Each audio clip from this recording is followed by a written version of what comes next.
নমস্কার বন্ধুরা, অন্য দিনের মতো আজ করে একটি নতুন রেসিপির সাথে আপনাদের কাছে হাজির হয়েছি।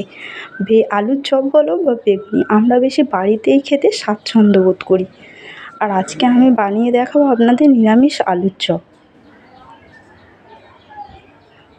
দেখুন, একদম লাল মুচমুচে আলুর চপ। প্রথমেই আলুটাকে আমি সিদ্ধ করে নিয়েছি। এইখানে আলুটাকে আলাদাভাবে সিদ্ধ করে নিয়েছি। এরপরে মশলাটা বানিয়ে নেব। যেহেতু নিরামিষের চপ, আমি এখানে আদাটা পেস্ট করে ভালো করে কড়াতে দিয়ে ভালো করে ভেজে নিচ্ছি। ভাজা হয়ে গেছে, তারপরে আলুটাকে মেখে নেব। এই যে আলুটাকে মেখে নিয়েছি, শুকনো লঙ্কা, ভাজা আদা বাটা, আর এখানে দিয়েছি আমি গরম মশলা।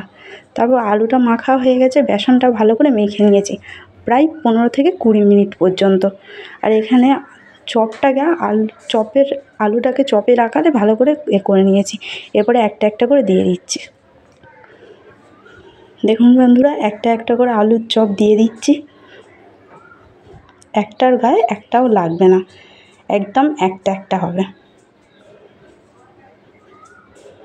এই যে আমি একটা একটা করে দিয়ে দিচ্ছি ভাজতে। দেখুন কত সুন্দর লাল হয়ে গেছে।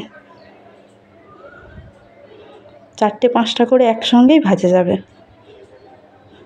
একদম লাল ফুলকো ফুলকো আলুর চপ।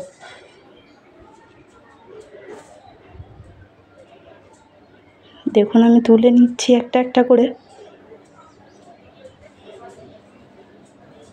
এই যে তুলে তুলে একটা জায়গায় রেখে দিচ্ছি।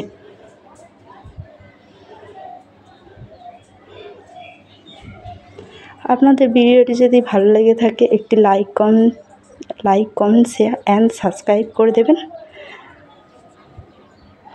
আমার চ্যানেলটাকে সাবস্ক্রাইব করে দেবেন, যাতে নতুন নতুন রেসিপির ভিডিওগুলো আপনারা দেখতে পান। এই যে আলুর চপ আমাদের এখানে রেডি হয়ে গেছে।